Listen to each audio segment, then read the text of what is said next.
জীব থেকে ঈশ্বর সিদ্ধান্ত শ্রেষ্ঠ, ব্যক্তির থেকে প্রকৃতি শ্রেষ্ঠ।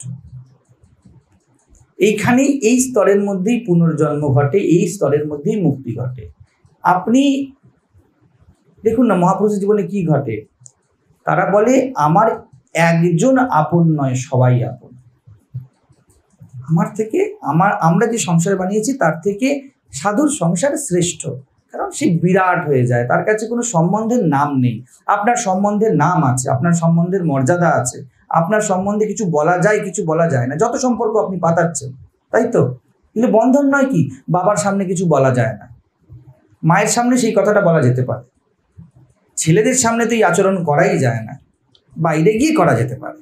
এগুলো কি খণ্ডতা। এই দেখুন উপনিষদ পড়াচ্ছে আপনাদের, আমার কি ঘটছে, খুলে খালে সব বলে দেওয়া হচ্ছে। এখানে 80-র লোক আছে, 30-এর আছে, 18-19-এর আছে, একই কথা বলা যায় না। জীবন এমন হোক যেখানে খণ্ডতা নেই, জীবত্ব নেই। যে বললো না জীবাত্মা পরতর শ্রেষ্ঠ, তার থেকে শ্রেষ্ঠ। আমি আপনাদের প্র্যাকটিক্যাল ইমপ্লিমেন্টেশনে ঢালছি। এক্ষুনি যদি বলা হয় যে এই সিদ্ধান্তটা কি পড়ে দেওয়া হলো, এর বঙ্গানুবাদ পড়ে দেওয়া হলো, তুমি কাজে কি করে লাগে এই মুহূর্তে, হিয়ার এন্ড নাও, তার কোনো ইমপ্লিমেন্ট বেরিয়ে আসবে না। বলা হবে দেখুন আপনি তো বলেন সেখানে মন পৌঁছায় না, সেখানে বাক্য পৌঁছায় না, তো গ্লুকন্ডি গুলে খাবো জল দিয়ে, কি হবে, কি কাজে লাগবে, এটা জেনে আমার কি কমে লাগবে? সেখানে না কোনখানে পৌঁছায় না। উপনিষদ বলছে যদি কোনো খানে থাকে, যদি কোনো স্থান থাকে, সেখানে কেউ না কেউ পৌঁছে যাবে। সেই জন্য আত্মাকে দেশ কাল পাত্র স্থান সব রহিত বলে দেওয়া হয়েছে। নেই সেখানে, কনসেপ্টই নেই, এই স্তরই নয়। তো কি বলছে এখানে? সেই দিব্য পুরুষ কার কথা বলছে? ঈশ্বরের কথা বলছে। ঈশ্বর সিদ্ধান্ত বলছে অমূর্ত, একটু আগে বললাম আকার রহিত, তার কোনো আকার নেই, অহং বৃত্তির কোনো আকার নেই। কিন্তু এই অহং বৃত্তি অভ্যন্তর বাহ্যাভ্যন্তর, ভিতর বাইরেকে চালাচ্ছে। তো আপনার ভিতরে আপনি বলেন আমার দুঃখ, আর বাইরে বলেন আমার ছেলে, চালাচ্ছে তো এই অহংই তো চালাচ্ছে। আমি বলবো ঠিক আছে এই অহংকে ডেকে আনো, আপনাকে ডাকিনি, এখানে শুভশ্রী বসে আছেন, ওখানে অনিকেত বসে আছে, আমি বলবো যে আপনাদের আই টেন্ডেন্সিকে আমি নিমন্ত্রণ করছি, আপনাকে চাই না। আপনাকে আপনার মা বা বাবা নাম দিয়েছিল শুভশ্রী বা অনিকেত, আমি অনিকেত শুভশ্রী নামকে চাই না, আমি সেই ওই সিম্পল ইনোসেন্ট অহং বৃত্তিকে চাই। দেখাতে পারবেন? এগুলো ওর নিমন্ত্রণ আছে, আকার রহিত, কিন্তু এই চালাচ্ছে সবকিছুকে, এই সিদ্ধান্ত জগৎকে চালিয়ে দিচ্ছে। ব্যক্তির ক্ষেত্রে, সমষ্টির ক্ষেত্রে একই, ঈশ্বর হিরণ্যগর্ভ ইত্যাদি বলা হয়। ব্রহ্ম থেকে এটা মন হয়ে গিয়ে ব্রহ্মা এসে গিয়েছে, আকার অহং মিলে গিয়েছে, এবার সৃজন শুরু হয়েছে। ত্রিদেব 3 গুণ কিভাবে হয়ে গেল? এইভাবেই হলো। ব্রহ্মর সাথে আকার লেগেতে বলার টেকনিক আমি বলছি বোঝানোর জন্য, যেন অহং লাগলো, মূর্তিমান হলো, অমূর্ত মূর্ত হলো, আর জগৎ সৃজন হলো। তারপর তো কাহিনী আছে, হ্যান করলো ত্যান করলো, কাহিনী হাজার রকম আছে। তো অজহ জন্মাদি বিকারের অতীত, আমরা পট করে বলে দেবো দেখো ব্রহ্ম, দেখো ব্রহ্মর বিষয় শব্দই চলে না, জন্মই নেই তার, তো জন্মাদি বিকারের অতীত তাকে কি করে বলবো? আপনি এখানে দিয়ারাতে এই মুহূর্তে বসে আছেন, আপনাকে যদি বাড়ির থেকে কেউ বলে যে রাস্তায় দাঁড়িয়েছে ঘর থেকে বেরাও, আমি ঘরে নেই, আমি ঘর থেকে বেরোবো কি করে? আমি তো আছি দিয়ারাতে, আপনার বাড়ি হাওড়াতে, আপনার বাড়ি কলকাতাতে, আপনার বাড়ি যাদবপুরে, আপনি কি করে বেরোবেন ঘর থেকে যেখানে নেই? তো যার জন্মই হয়নি তাকে জন্মাদি বিকারের অতীত কি করে বলে দেবেন? কার জন্ম হচ্ছে? ব্যক্তির জন্ম হচ্ছে। আর কে জন্ম রহিত? যে কনস্ট্যান্ট জন্ম মৃত্যুর মধ্যে দিয়ে চলছে, অনন্ত জন্ম মৃত্যু এই প্রকৃতিতে ঘটছে। একটা সমুদ্রের ঢেউ, এটা হলো জন্ম মৃত্যু, ঢেউ উঠছে নামছে। সমুদ্রের ক্ষেত্রে নিরন্তর ঢেউ খেলছে, তার জন্য কি ঢেউ আছে, তার জন্ম মৃত্যু আছে? সে বলছে আমার একটা ঢেউ পড়ছে আরেকটা ঢেউ ওঠার জন্য, আবার ওই ঢেউটা পড়ছে আরেকটা ঢেউ ওঠার জন্য, তো আমার নিরন্তর জন্ম মৃত্যু খেলছে। ফলে আমার সমুদ্রের জন্য ওটা বিকার নয়, আপনার জন্য বিকার। এই পড়লাম ঢেউ বলতে পারে, আপনি বলতে পারেন আমি মরছি, কিন্তু অস্তিত্বে জন্ম মৃত্যু চলে না, ব্যবস্থা চলে, সিস্টেম চলে, চলমানতা চলতেই থাকছে। ঠিক আছে? আর অপ্রাণ, প্রাণরহিত, প্রাণ যায় কার? ব্যক্তির অস্তিত্বের থোড়াই প্রাণ যায়। আপনার যদি এক্ষুনি এই দেহের যাত্রা থেমে যায়, আপনি বলবেন, আপনার আশেপাশে লোক বলে বিরাট ক্ষতি হয়ে গেল, অমুক ব্যক্তি চলে গেল। শুধু আপনার যে সিস্টেমে যে বায়ু চলছিল সেটা আর সিস্টেমের মধ্যে দিয়ে রান করছে না। আপনি প্রাণ বলুন, অপান বলুন, ব্যান বলুন, সমান বলুন, ওরা ওসব পকেটে রাখো তোমার। আমার পূর্ণ অস্তিত্বে প্রকৃতি বলবে, প্রকৃতি মা বলবেন আমার পূর্ণ অস্তিত্বে বায়ু এক বিন্দুও কমেনি, আর এরকম প্রাণ কোটি কোটি উঠছে মরছে। তো আমি প্রাণ রহিত, অর্থাৎ প্রাণ আমাকে এফেক্ট করে না। এগুলোকে ব্রহ্ম সিদ্ধান্ত করে ফেলা হয়েছে। এর ফলে কি একটা দুর্ঘটনা ঘটে গিয়েছে, আমরা ব্রহ্মের কল্পনা করতে শুরু করেছি এমন কিছু যে প্রাণ রহিত, এমন কিছু যে মন রহিত।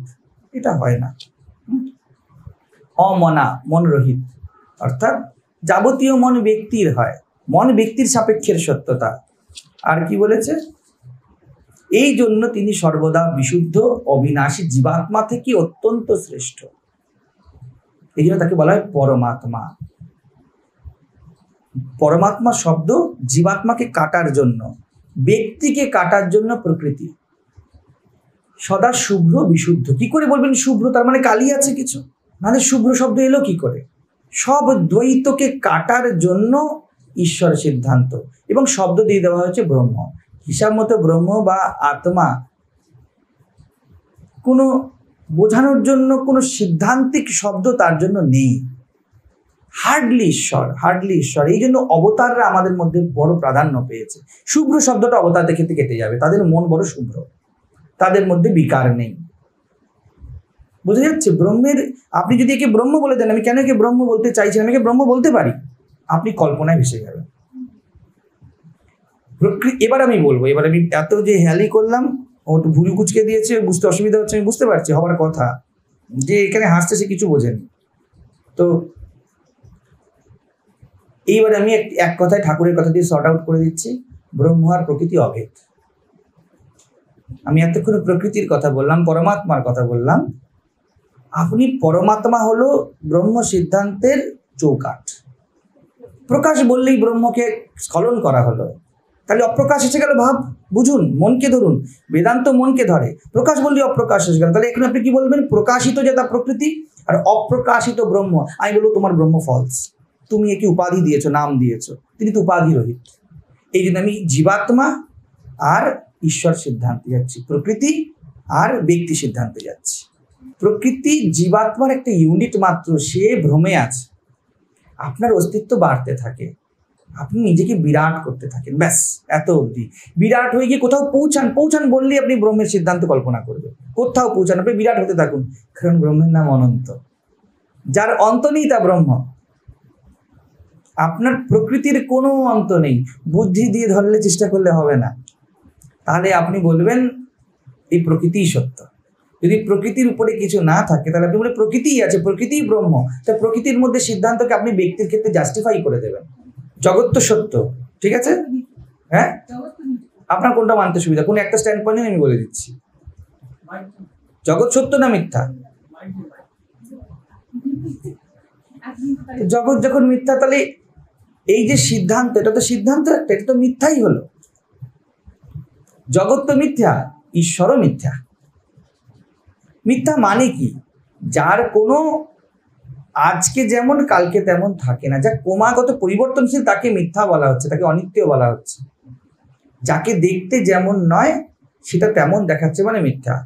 আর এই তুই খেয়েছিস? হ্যাঁ খেয়েছি। আপনি খাননি, খাবার ঢাকা দিয়ে আনলেন, অর্থাৎ আপনার পেটে ভাতটা নেই, আপনি বলে দিলেন আছে। যা নেই অথচ বলছে না আছে, তার নাম মিথ্যা। ঠিক আছে? তো প্রকৃতির মধ্যে কি আছে? ভেদ আছে, ঠিক আছে? এই সব ভেদ একটা মনের জন্য, এই জন্য বলা হয় মিথ্যা। একটার পর একটা আপনি রূপ কল্পনাই করে যাবেন, রোজগার করেই যাবেন। কেন ডিফল্ট সেটিং এরকম যে আমরা থামি না কোথাও? কারণ মিথ্যা সিদ্ধান্তকে ধরে নিয়েছি। একটার পর একটা ক্রিয়েট হতেই থাকবে, যা নয় তাকে তেমন দেখা। বুঝে যাচ্ছে তো? জীব আর পরমাত্মা জাস্ট একটা ইউনিট আর একটা বিরাট, এর সিদ্ধান্ত। এই জন্য বলে যা আছে ভাণ্ডে তাহা ব্রহ্মাণ্ডে। নিজেকে খুঁজলে ঈশ্বর সিদ্ধান্ত ধরা যাবে।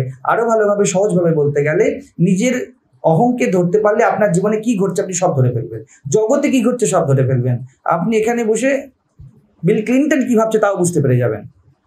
আমি কোনো অন্তর্যামী তত্ত্ব বলছি না, একই তো মন। আপনার পা মচকে গেছিল একদিন, তাহলে সামনে একজন হাঁটছে, হট করে মচকে গেল, আপনি বুঝতে পেরে যাবেন তো না কি হলো। ঠিক তেমন যে নিজেকে জানতে পেরেছে সেই পুরো অস্তিত্বকে জানতে পেরে যায়, প্রকৃতিকে জানতে পেরে যায়, এইবারে সে আর ক্ষুদ্র থাকতে চায় না, বিরাট হয়, বিরাট হয়। এই বিরাট হয়ে যাওয়াকেই ব্রহ্মত্ব বলে। বিরাট হতে থাকুন, ব্রহ্ম সিদ্ধান্তকে সামনে নিয়ে আসবে না। ব্রহ্ম শব্দ কেন বলা হয়েছে? প্রশ্ন হলো ব্রহ্ম শব্দ কেন বলছেন? আরে বলবেন আপনি কি, যে যে ব্যক্তি ধরুন খুব রোজগার করছে, টাকা পয়সা ইনকাম করছে, বলবে দেখুন আপনি বলেছেন অনন্ত, তো করেই চলো, করেই চলো। আপনার প্রশ্নের উত্তর দিচ্ছি। উনি বলেছেন ব্রহ্ম কেন আলাদা, তারা প্রকৃতি বা জীব বলে দিলেই তো হতো, তাই তো? এটাই তো প্রশ্ন। আপনি প্রকৃতির নামে নিজের জীবত্ব কন্টিনিউ করে যাবেন। বুঝুন, উপনিষদ আপনার জন্য রচিত হয়েছে, কোনো সিদ্ধান্ত বোঝানোর জন্য নয়। যদি বলা হয় যে ব্যক্তি যা, ঈশ্বরতাই এবং ব্রহ্ম বলে কিছু নেই, তাহলে আপনি কি করবেন? আপনি বলবেন বাহ, খুব ভালো কথা, মহারাজ বলেছে যে নিজেকে অনন্ত বানিয়ে চলে, আবার আমি কি, আমি জীব, তো আমি জীবত্বকে বাড়িয়েই চলবো। এই সম্পর্ক পাতাও, মাসি তার মেয়ে, তার দূর সম্পর্কের ছোট ভাগ্নি, সেই ভাগ্নির জেঠিমার মেয়ে, আমি বাড়াচ্ছি। প্রকৃতির স্তরেই আপনি অনন্ত হতে থাকবেন, আপনি প্রকৃতিকে কাটবেন না, আর আপনার যন্ত্রণা মিটবে না। এই জন্য বলা হচ্ছে না না না না না না, এর থেকে রহিত হওয়া যায়, এর থেকে উপরে ওঠা যায়, তার নাম আত্মা, তার নাম ব্রহ্ম। নিজের মিথ্যাকে কেটে ব্যাপ্তি, এটা আগে তো মিথ্যাত্ব দেখে নেওয়া, যেটা যেমন সেটা তেমন থাকছে না তো, আর ব্যক্ত হবেন কি করে? আপনি ব্যক্ত হলে আপনার জীবন কেমন থাকবে? আজকে আপনি একজনকে নিয়ে এলেন, যেটা আমাদের ঘটছে, কালকে সে বদলে গেল, যা ঝামেলা বেড়ে গেল তো আপনার। তাপত্রয় নিবারের জন্য অধ্যাত্ম, আপনার তাপ বেড়ে গেল। আপনি ঈশ্বর সিদ্ধান্তে ব্যাপ্তি যদি করতে যান এবং ব্রহ্ম সিদ্ধান্ত যদি না থাকে, যদি এই শব্দ না থাকে, ব্রহ্ম আর প্রকৃতি অভেদ, ব্রহ্ম আর শক্তি অভেদ, ব্রহ্ম বলে যদি কোনো শব্দ না থাকে, তাহলে আপনি জগতের স্তরেই ব্যপ্ত হতে থাকবেন, যা সবাই করছে। ব্রহ্ম সিদ্ধান্ত ভুলে গিয়েছে, ব্যপ্ত হতে থাকো। আলমারি একটা ভরে গেছে কাপড়ে, আরো 2-3টে বানাও, ব্যক্তি হচ্ছে তো। আমি এই দোকানে আনবো, ওই দোকানে আনবো, কারণ ব্রহ্ম বলে কিছু নেই, পার কিছু নেই। অর্থাৎ আমি যেইভাবে বসে আছি আমি তাই থেকে যাব। এই জন্য আগে বলা হয়েছে ব্রহ্ম সত্য, জগৎ মিথ্যা। জগৎ মিথ্যা। আমরা তো নিজেদের জগৎ বলতে ফ্ল্যাট বুঝি না। জগৎ বলতে কি আপনার কাছে লন্ডন, আমেরিকা, আর্জেন্টিনা, রাশিয়া, তা তো নয়। আপনি আপনার কলকাতা, আপনি বলে দিলেন জগৎ মিথ্যা বা জগৎ সত্য। আপনার জন্য তো আপনার ব্যক্তির জগৎ সত্য। আপনি যে স্ট্রিমে পড়ছেন ওটাকে আপনি জগৎ বলছেন। জগৎ কি এইটুকু নাকি? এই যে বিরাট জগৎকে দেখানো, এর নাম ঈশ্বরত্ব, ঈশ্বর সিদ্ধান্ত। তোমার জগৎ মিথ্যা। শ্রীরামকৃষ্ণের কথাটা খুব খেয়েছে লোকে। ঠাকুর বলেছিলেন না না, জগৎ মিথ্যা কেন হবে? বলুন না, বুঝুন আমাদের চালাকি। আমরা বললাম হ্যাঁ হ্যাঁ, আমার জগৎ মিথ্যা কেন হবে? তোমার জগৎ তো মিথ্যা, তোমার জগৎ তো এইটুকুনি, আর পুরনো অস্তিত্ব তো বিরাট। তুমি বিরাটকে আপন কোথায় করেছো? ব্যক্তিগত ব্যাপ্তিতে জগৎ মিথ্যা। ব্যক্তিগত যখন হচ্ছে, এবং ভালো করে বুঝুন, প্রত্যেকে ব্যক্তির জগৎ ব্যক্তিগতই হয়। তখনই তো বিধি উপনিষদের কাটুন, যেটা কি ব্যক্তিগত করলেন তাকে কাটুন। প্রেম দিন, একজন ব্যক্তিকে প্রেম দিলেন মানে আপনি জীবত্বে চলে এলেন, আপনার জগতে চলে এলেন, এটা মিথ্যা, আপনাকে যন্ত্রণা দেবে। কাটুন, ঈশ্বর সিদ্ধান্তে উঠুন।